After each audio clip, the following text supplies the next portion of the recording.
Bom dia, seres despertos. Bora de um parecer que eu já...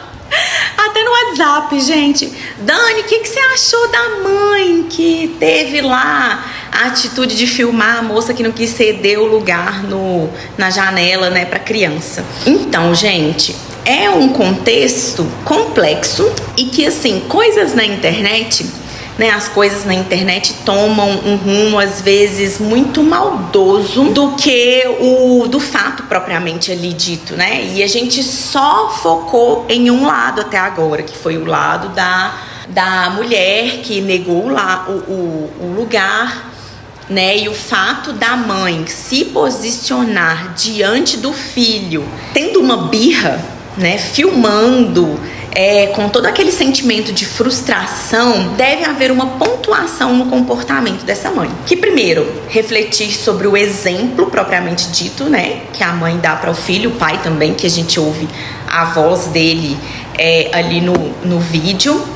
Então aquela criança logo ela vai aprender que diante de um não, ela deve sim fazer um movimento de contestação, de pirraça, além, tá? Não é dentro do que é o saudável.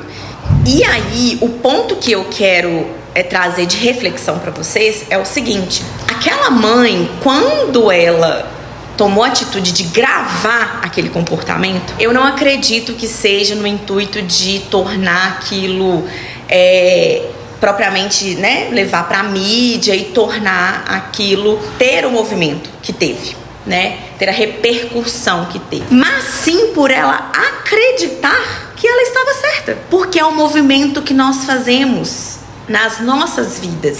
Às vezes a gente tá alimentando um padrão ou vivenciando um contexto em que a gente está tão imerso, tão inserido, e que a gente alimenta tanto aquele condicionamento que a gente não consegue enxergar nada além daquilo. E a gente acredita que o movimento que a gente está fazendo é o correto.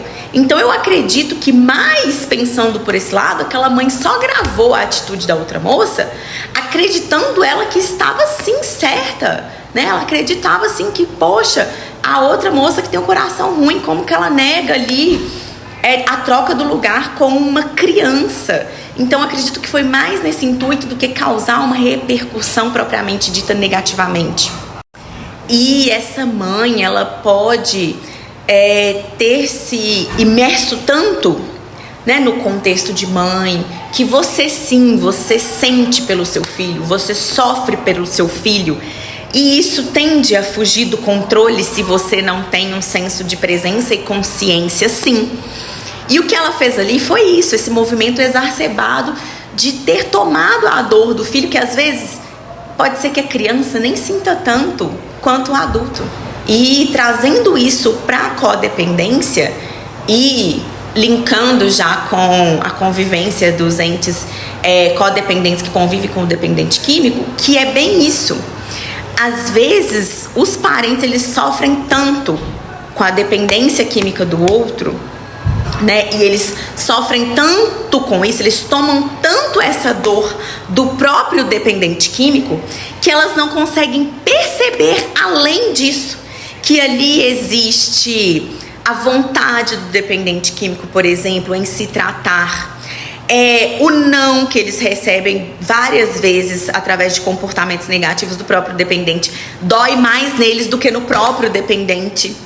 Então, a gente pensar em estarmos mais despertos da consciência para a gente alcançar um pensamento mais produtivo.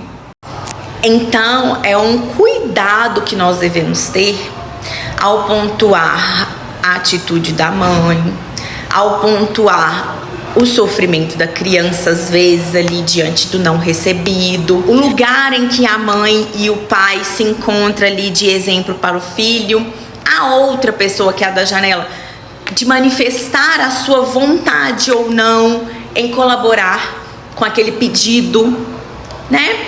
Também um outro ponto interessante da gente pensar que, claro que nós somos cultuados, nós estamos motivados culturalmente a sempre ceder para as crianças, mas também pensar no porquê que aquela pessoa naquele momento não aceitou aquele pedido. Essa pessoa pode estar mais introspectiva, né? Ou pode ser mesmo a vontade dela em não aceitar, né? Ou ela tá num momento ali que ela não conseguiu transbordar em pensar que ela atender aquele pedido da criança, ela estaria fazendo alguém feliz através de um favor que ela faria.